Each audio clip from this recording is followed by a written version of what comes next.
आवास है, ऐसा तो जनप्रतिनिधि होना चाहिए ना। और अगर वे सांसद नहीं होती तो क्या मथुरावासी क्या हेमा जी से मिल पाते? क्या मिल पाते? हाँ, नहीं मिल पाते। तो जनप्रतिनिधि से संवाद बनाना बहुत आसान होता है।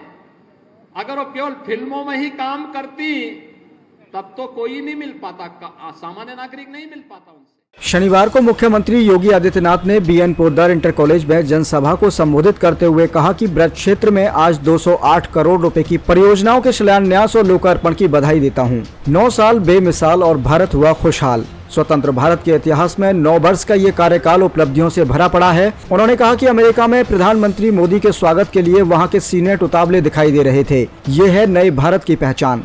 मुख्यमंत्री ने ब्रजवासियों का आभार व्यक्त करते हुए कहा कि मेरे आह्वान पर आपने महापौर विनोद अग्रवाल को 1 लाख वोटों से जिताकर प्रशंसनीय कार्य किया है। इसी प्रकार 2024 में भाजपा के प्रत्याशी को सांसद के पद पर जिताना है। मुख्यमंत्री ने मथुरा की सांसद और विधायकों से आह्वान किया कि अयोध्या सहित अन्य धार्मिक स्थलों के दर्शन के लिए बड़ी संख्या में ब्रजवासियों को भेजने की व्यवस्था करनी चाहिए। सभा के दौरान मुख्यमंत्री ने लाभार्थियों को प्रशस्ति पत्र और आवास की चाबियां सौंपी। जनसभा में सांसद हेमा मालिनी ने मुख्यमंत्री का स्वागत और अभिनंदन करते हुए कहा कि मोदी सरकार के 9 वर्ष का कार्यकाल ऐतिहासिक रहा है। भारत अमृत काल में जा रहा है। विपक्षी पार्टी मोदी को हटाने के लिए षड्यंत्र कर रहे हैं। मोदी सरकार के 9 साल बरदान से कम नहीं है। कांग्रेस ने किसानों के साथ मजाक किया। प्रदेश के कैबिनेट मंत्री चौधरी लक्ष्मी नारायण ने कहा कि मोदी योगी की कथनी करनी में कोई अंतर नहीं है। उम्र में राम राज्य है। 24 करोड़ की जनता में भूखा कोई नहीं सोता। योगी जी ने शेर और गाय को एक ही घाट पर पानी पीने की व्यवस्था बनाई है। माफिया राज समाप्त किया गया है।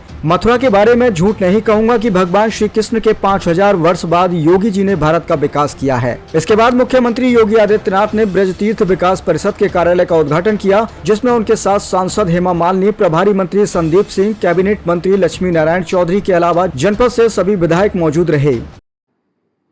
शांतिपूर्ण तरीके से यमुना मैया की कृपा भी थी बनी हुई, राधा रानी की कृपा बनी हुई थी, बांके बिहारी की कृपा बनी हुई थी, और किस रूप में शांतिपूर्ण तरीके से सारे कार्यक्रम संपन्न हुए हैं। और अभी ब्रज क्षेत्र के विकास के लिए जिस प्रकार की योजनाएं तैयार हुई हैं, भाइयों बहनों, ये योजनाएं जिस दिन जमीनी धरातल पर उतर करके पूरी प्रभावी ढंग से लागू हो गई, एक बार फिर से हमें द्वापर युग की याद को ताजा करा देगा। फिर से मथुरा, वृंदावन, गोकुल, नंदगांव, बरसाना, ये सभी एक बार हमें द्वापर युग की स्मृतियों को ताजा करवा देंगे और हमें फिर से अपने इन तीर्थों के विकास के लिए कार्य करना है। और विगत 9 वर्ष के अंदर अयोध्या में भगवान राम का भव्य मंदिर का निर्माण का कार्य चल रहा है। केदारनाथ में केदारनाथ धाम, और भाइयों बहनों, महाकाल में महालोक का निर्माण भी हो रहा है। गुजरात के सोमनाथ में सोमनाथ धाम के पुनरुद्धार का भव्य कार्यक्रम चल रहा है।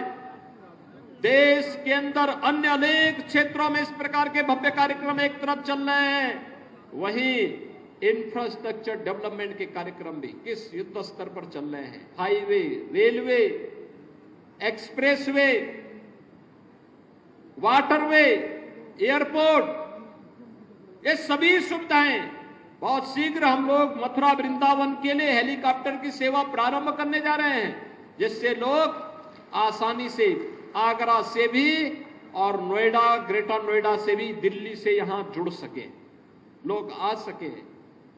ये सेवाएं लोगों की सुविधा के लिए आज देश के अंदर इस क्षेत्र में व्यापक परिवर्तन हुआ है। कल्पना करिए